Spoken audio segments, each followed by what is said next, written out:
Have you ever felt like you were navigating a minefield of unspoken expectations in your relationships? Like you were being subtly evaluated, but the rules of the game were a complete mystery? You might say one thing and get a reaction that seems completely disproportionate. You might do another and be met with a quiet approval that you can't quite put your finger on. It can be confusing, frustrating, and make you feel like you're constantly one step behind. Women often subconsciously are gauging a man's emotional maturity. They are looking for a partner who is a pillar of strength, a port in a storm, a grown man, not just a grown boy. The Stoic philosophers understood this principle intimately. They knew that the true measure of a person is not what they say, but how they act, especially under pressure. The philosopher Seneca captured this perfectly when he wrote, "A gem cannot be polished without friction, nor a man perfected without trials." Today we are going to delve into 9 of these, sometimes weird-seeming tests. We will not see them as traps to be avoided, but as opportunities to understand the female psyche, and more importantly, to forge ourselves into the kind of men we are meant to be. This is not about learning tricks to pass. It's about becoming the man who makes the tests irrelevant. And if you stay until the end, I'll share with you a powerful story that will perfectly capture the difference between fleeting passion and enduring character. Now, let's begin. 1. The "I'm fine" test. You know the scene.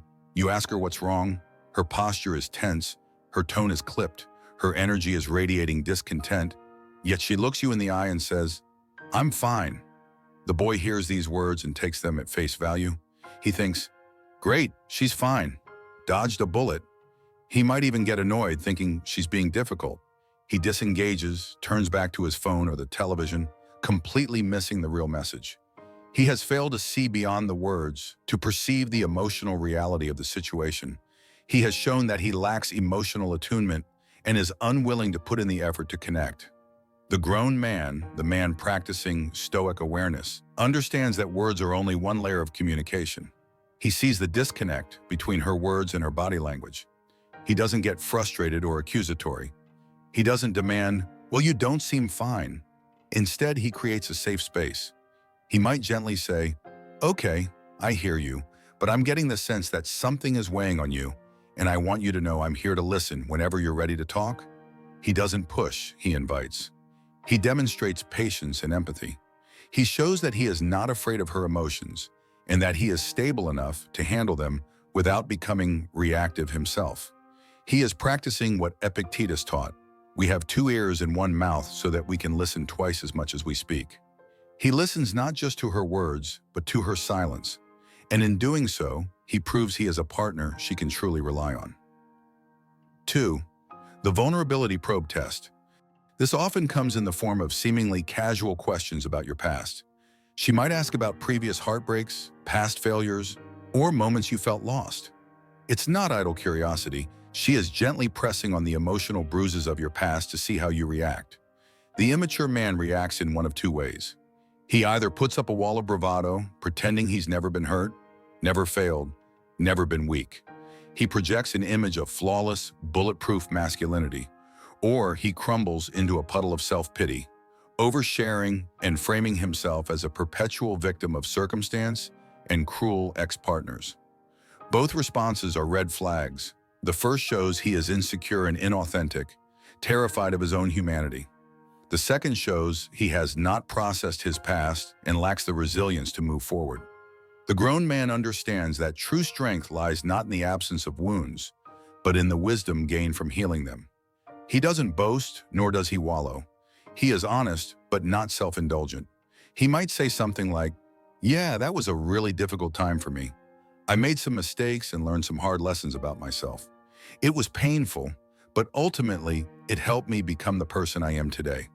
He owns his past without letting it define him. He demonstrates self-awareness and the courage to be vulnerable without being fragile.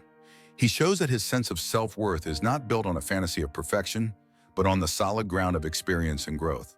He embodies the Stoic ideal of turning obstacles into opportunities, transforming past pain into present wisdom. 3. The chaos test.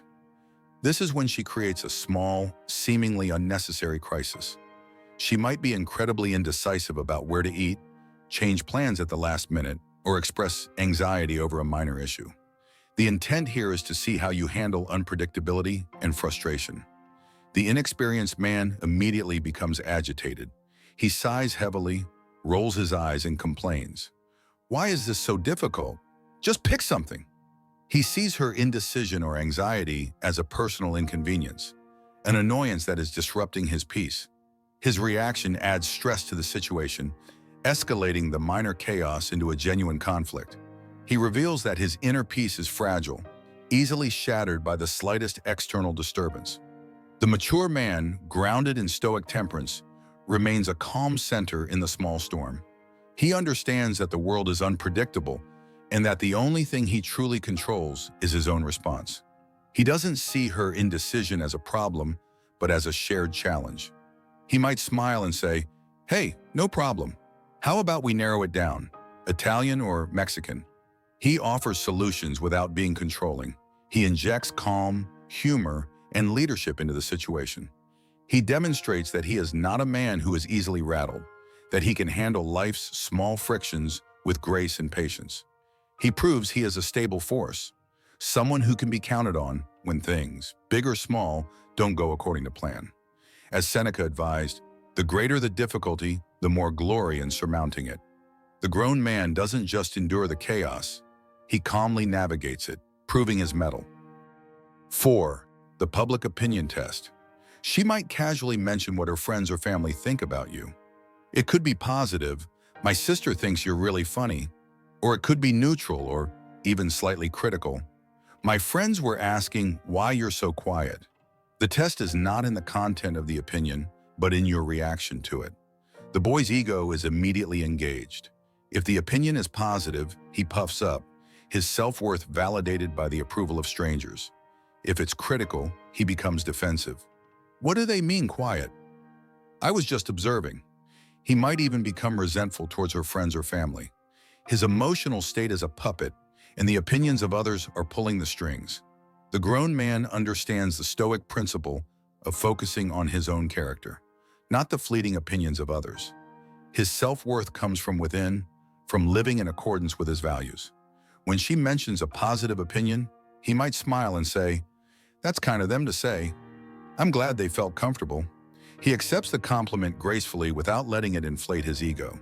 If the opinion is critical, he remains unperturbed. He might respond with curiosity, not defensiveness. "That's interesting. I can be reserved in new groups. What was the context?" He shows that he is secure enough to consider outside perspectives without feeling attacked. He is not seeking their approval, nor is he defiant of their disapproval. He is simply himself. He lives by the words of Marcus Aurelius, "If any man despises me, that is his problem. My only concern is not doing or saying anything deserving of contempt." 5. The future fake-out test. She might say something that casually projects you into a shared future, a future you haven't explicitly discussed. "Oh, we should totally go to that concert next summer." Or, "My cousin's wedding is next year. You'll love her." The immature boy panics. He hears the word wedding or next year, and his commitment phobia alarm bells start ringing. He might go silent, change the subject awkwardly, or give a non-committal, yeah, maybe." His reaction screams fear and uncertainty. He shows that he is not present in the relationship, but is constantly calculating his escape route. He is living in a future of anxiety, not a present of connection. The grown man practicing presence doesn't get spooked. He understands that this is often just a way for her to feel out his intentions and to dream a little. He doesn't see it as a legally binding contract. He remains in the present moment. He can respond with genuine, low-pressure enthusiasm. "That sounds like fun. Let's see where we are when it gets closer." He acknowledges the sentiment without overcommitting or panicking. He shows that he is comfortable with the idea of a future with her, but that he is also grounded in the reality of the present. He is not afraid of the word "we." He demonstrates that he is invested in the journey of the relationship, not just anxiously eyeing the destination or the exit. He is secure enough to enjoy the now, which is the only true foundation upon which a future can be built. 6. The silent treatment test. She withdraws, becomes quiet, and stops communicating, often after a disagreement or when she's feeling hurt. This is a test of your emotional resilience and your ability to lead with maturity. The boy cannot handle the silence. The void of communication is terrifying to him.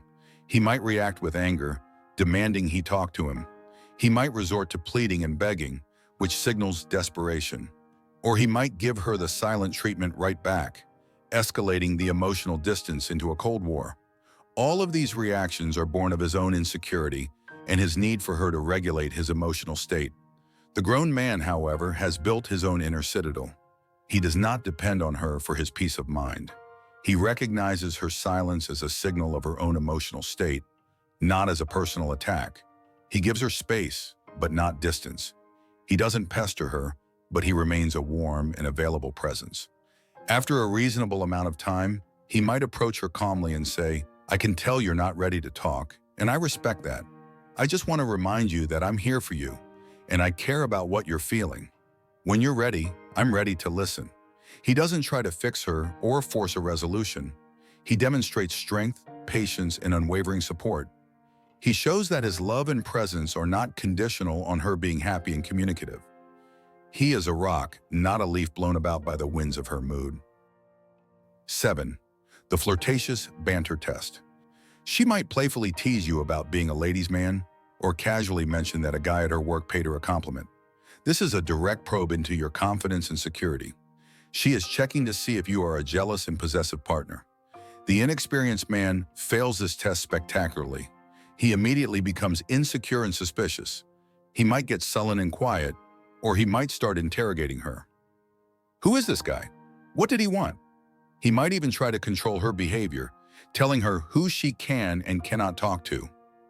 His reaction reveals a deep-seated insecurity and a lack of trust. He shows that he sees her as a possession to be guarded, not a partner to be trusted. The experienced man, secure in his own value, is unthreatened. He trusts her, and just as importantly, he trusts himself. When she teases him, he can play along with confident humor. Well, can you blame them? When she mentions another man's compliment, he can respond with genuine confidence. I'm not surprised he has good taste, but I'm the lucky one who gets to be with you. He doesn't dismiss her or the compliment. He validates it while simultaneously reinforcing their connection. He shows that he is not intimidated by other men because his confidence is not based on a comparison with others, but on his own self-worth. He demonstrates that he is a partner who offers freedom and trust, not a warden who offers suspicion and control. 8. The unreasonable request test. She might ask you for a small favor that is slightly inconvenient. Can you go out of your way to pick something up for her? Can you help her with a task when you're clearly tired? The request is designed to be just on the edge of what is reasonable. The test is about your generosity, your boundaries, and your attitude. The boy will sigh and complain. He'll make it clear what a huge imposition this is. He might do the favor, but with a resentful attitude that poisons the act of giving. Or he might just flatly refuse without consideration, signaling that his comfort is always the top priority. The grown man approaches this with wisdom and balance. He assesses the request. If it's something he can genuinely do without violating his own core needs or principles, he does it. And he does it with a generous spirit. He sees it as an opportunity to serve his partner and strengthen their bond. He does the favor freely, without expecting a reward or holding it over her head. However, the grown man also has healthy boundaries. If the request is genuinely unreasonable or harmful to his own well-being, he is not afraid to say no. But he does so with respect and kindness. He might say, "Honey, I'd love to help, but I'm completely exhausted right now. Can we tackle it together in the morning?" He shows that he is giving, but not a doormat.